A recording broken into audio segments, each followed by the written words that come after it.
திருச்சிற்றம்பலம். தென்னாடுடைய சிவனையை போற்றி, எந்நாட்டவருக்கும் இறைவா போற்றி. அனைவருக்கும் வணக்கம். தனுசு ராசிக்குண்டான மார்ச் மாத பலன்களை பத்தி பார்க்கலாம். தனுசு ராசியை பொறுத்த வரைக்கும் உங்க ராசி அதிபதியே குரு தான். அவர் 6ஆம் வீட்டில் இருக்கிற வரைக்கும் கொஞ்சம் உங்களுக்கு பணம் சார்ந்த விஷயங்கள் கிடைத்தாலும், ஏன்னா குரு 2ஆம் பார்வையை பார்க்கிறப்ப பணம் காசு லாபத்துக்கெல்லாம் குறைவில்லாம தொழிலை கொடுத்தாலும் கூட கொஞ்சம் பெயர்ப்புகளை குறைச்சிருப்பாரு, இதெல்லாம் பண்ணி கொடுத்துருப்பாரு. இப்ப அடுத்தது பாருங்க, சனி பகவானும் மார்ச் 29ஆம் தேதி 4ஆம் வீட்டுக்கு போறார். பொதுவா 4இல் சனி வரக்கூடிய காலகட்டங்கள் அர்த்தாஷ்டம சனி அப்படின்னு நம்ம சொல்லுவோம். அர்த்தாஷ்டம சனி அப்படிங்கிறது வீடு மனை சொத்து சுகங்கள் வண்டி வாகன யோகங்கள் இதெல்லாமே கெடுத்து மறுபடி கொடுக்கும். எதெல்லாம் உங்களுக்கு வரணும்னு இருக்குமோ அதெல்லாம் சனி வரக்கூடிய காலத்துல கண்டிப்பா கொடுத்தே தீர்வார். ஆனா அதற்கு முன்னாடி அதற்கு அனுபவங்களையும் அதற்குண்டான கொஞ்சம் மன வலிகளையும் கொடுத்து பின்பு கொடுப்பார் அப்படிங்கிறது தான் உண்மை. உங்க ஆரோக்கியத்திலும் தாயினுடைய ஆரோக்கியத்திலும் கொஞ்சம் கவனமாக இருந்துக்கோங்க அப்படிங்கிறத முற்றிலும் உண்மை. அடுத்தது பாருங்க, செவ்வாய். இந்த செவ்வாய் அப்படின்னு சொல்லக்கூடிய ஒரு 5 மற்றும் 12ஆம் அதிபதியான செவ்வாய் இப்ப இருக்கக்கூடிய வீடு ராசிக்கு 7ஆம் வீட்டுல இருக்கார். 5 கூடையவர் 7ஆம் வீட்டில் இருந்தால் கண்டிப்பாக குழந்தை பிராப்தம் உண்டு.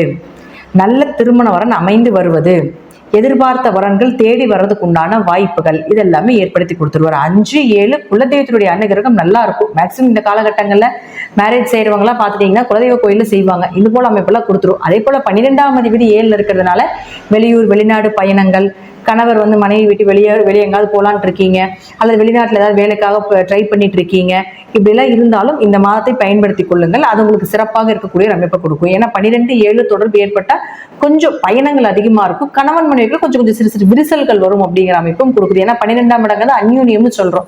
அப்ப அவர் 7ஆம் இடத்துக்கு போகும்போது கொஞ்சம் அந்யூன்ய குறைபாடுகளும் ஏற்படும் அப்படிங்கிறத எடுத்துக்கலாம். அடுத்தது சுக்கிரன். இந்த சுக்கிரன் யாரு? 6 மற்றும் 11ஆம் அதிபதி.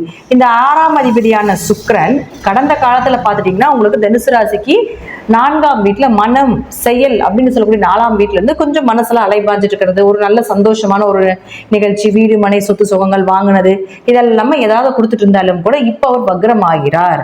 சோ நம்மளுக்கு ஜோதிட ரூல்ஸ் என்னன்னா, ஒரு உச்சம் பெற்ற கிரகம் வக்ரகதி இருந்தால் நீச பலனை அடையும் அர்த்தம். அப்போ சுக்கிரன் உச்சமாகி இப்ப வக்ரம் பெறுகிறார். அப்ப சுக்கிரன் உச்சமாகி வக்ரம் பெறக்கூடிய காலகட்டங்கள்ல கொஞ்சம் கவனமா இருங்க. கடன் சார்ந்த விஷயத்துல, நோய் சார்ந்த விஷயத்துல, வேலைகள் சார்ந்த விஷயத்துல, லாபங்கள் சார்ந்த விஷயத்துல ரொம்ப கவனமாக இருக்க வேண்டும். அதே போல மூத்த சகோதரர்கள்கிட்டயே ரொம்ப கவனமாக இருந்து செயல்படுத்த வேண்டும்.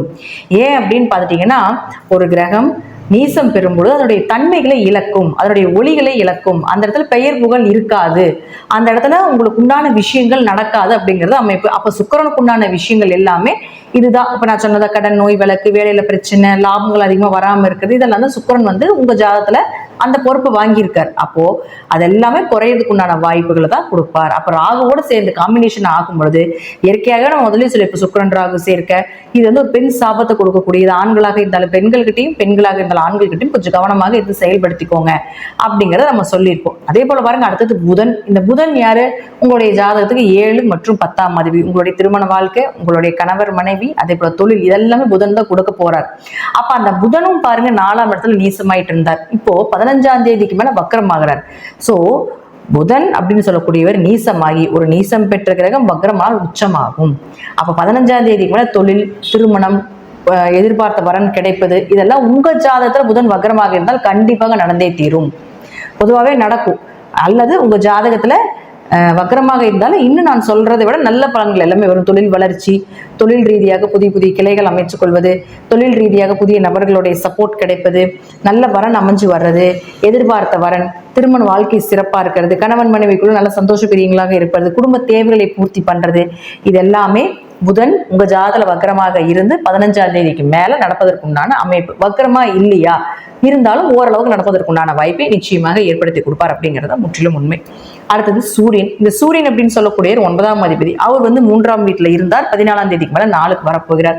3ஆம் வீட்டுல கைப்பகுதியில் இருக்கும்பொழுது தந்தை மூலமாக பண வரவு ஏதாவது கிடைச்சாலும் கூட அடுத்தது உங்களுடைய நல்ல நல்ல விஷயங்கள் எல்லாமே 14ஆம் தேதிக்கு மேல வைத்துக் கொள்வது நல்லது. ஏன்னா 4ஆம் வீட்டுக்கு போறார். அப்ப 4ஆம் வீட்டுக்கு 9ஆம் அதிபதி 4க்கு போனாலே தந்தையினுடைய பூர்வீக சொத்து, தந்தை வழியிலிருந்து வரக்கூடிய பணவரவு, அவர்கள் மூலமாக ஒரு உதவிகள் இதெல்லாமே கண்டிப்பா நடந்தே தீரும். அதனால உங்களுடைய தந்தை சார்ந்தது, உயர்கல்வி சார்ந்தது, ஒரு பணவரவு, ஒரு சுப நிகழ்ச்சிகள் இதெல்லாம் நடக்கணும் அப்படின்னா 14ஆம் தேதிக்கு மேல உங்களுடைய பிளானிங் பண்ணும்போது நிச்சயமாக நடக்கும். அதே போல ஜாதகத்துல பாத்துக்கோங்க, இந்த புதன் ராகு சேர்க்கை அப்படிங்கிறது அவ்வளோ ஒரு சிறப்பான சேர்க்கை கிடையாது. யாருடைய ஜாதகத்துல புதனும் ராகும் ஒரு ஜாதகத்துல சேர்ந்திருக்கோ அவங்களுக்கு படிப்பு தடை ஏற்படும்.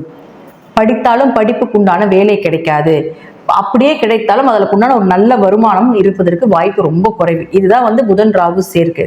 அடிப்படை கல்வியே தடையா ஒரு சிலருக்கு பார்த்துட்டீங்கன்னா. அப்போ உங்க ஜாதகத்திலேயோ உங்க குழந்தைகள் ஜாதகத்திலேயோ புதன் ராகு சேர்க்கை இருந்து இப்போ அந்த கிரக சூழல் நடக்கிறதுனால குழந்தைகளோட படிப்புல கொஞ்சம் கவனமா இருந்துக்கோங்க. அதே போல சுக்கிரன் ராகு ஜாதகத்துல சேர்க்கையா இருக்கு, திரிகோணத்துல இருக்கு அப்படின்னாலும் கூட கொஞ்சம் பெண்களாக இருந்தால் ஆண்களிடமும், ஆண்களாக இருந்தால் பெண்களிடமும் கவனமா வக்கரமாயிட்டார், நீசமாயிட்டார். அதனால கொஞ்சம் கவனமா, இன்னும் கவனமா இருந்துக்கணும். தேவையில்லாத பழிபாவத்துக்கு ஆளாக வேண்டியது வரும். அடுத்தது அதே போல பாருங்க, சூரியனும் சனி சேர போறார் ராகுவோட சேர்ந்து. அப்ப சூரியன் ராகு சேர்க்கை கடுமையான பித்ருவழி தோஷத்தை சொல்லும். தந்தை வழி உதவிகள் இருக்காதுன்னா தந்தை ரொம்ப டல்லா இருப்பாரு, தந்தைனால எந்த பிரயோஜனமும் கிடையாது. அல்லது தந்தை ரொம்ப அதிகாரம் தந்தை கூட இருக்க முடியாது உங்களால. அதான் இந்த சூரியன் ராகு சேர்க்கை. அது சூரியன் சனியும் அப்படித்தான், ஒரு இடத்துலயாவது இருந்துக்கலாம். ஆனா தந்தைக்கு உங்களுக்கு பேச்சுவார்த்தையில, கேரக்டர் வைஸ்ல எதுலையுமே ஒத்தே வராது. இப்ப இது எல்லா கிரக சேர்க்கையும் சேரப்போகுது, ஒட்டுக்க சேரப்போது 4ஆம் இடத்துல மனம்னு சொல்லக்கூடிய இடத்துல சேரப்போறாரு. அப்ப இதுல நீங்க ரொம்ப கவனமா இருந்துக்கணும். மனசை குலைக்கக்கூடிய நிறைய விஷயங்கள் நடக்கும். அதே போல புதன் சனி சேர்க்கையெல்லாம் பாத்தீங்கன்னா புள்ளி விவரமா கணக்கு போடுவாங்க, எந்த இடத்துல எந்த நேரத்துல என்ன செய்யணும். இப்போ 1998 என்ன நடந்துச்சு, 50 என்ன நடந்துச்சு, அது என்ன நடந்துச்சுன்னா யோசிச்சு சொல்றாங்க இல்லைங்களா. அது எல்லாமே இந்த புதனும் சனியும் சேர்க்கை இருந்தா தான் அவங்களுக்கு அந்த ஞாபக சக்தி இருக்கும். ஸோ அப்படியெல்லாம் அவங்க ஜாதகத்துல இருக்கு அப்படின்னாலும் கூட இந்த காம்பினேஷன் வரப்போகுது இந்த காலகட்டங்கள். அது உங்களுக்கு 4ஆம் இடத்துல வரும் பொழுது, ஸோ புதன் சனி நல்ல காம்பினேஷன் இருந்தாலும் கூட இவ்வளவு திறமைகள் இருந்தால் வெளியே தெரிய மாட்டாங்க, பிரபலம் அடைய மாட்டாங்க. ஸோ இப்போ இந்த கிரக சேர்க்கைகள் 5 கூட்டு கிரக சேர்க்கைகள் இந்த மாதம் நிகழப் போகுது.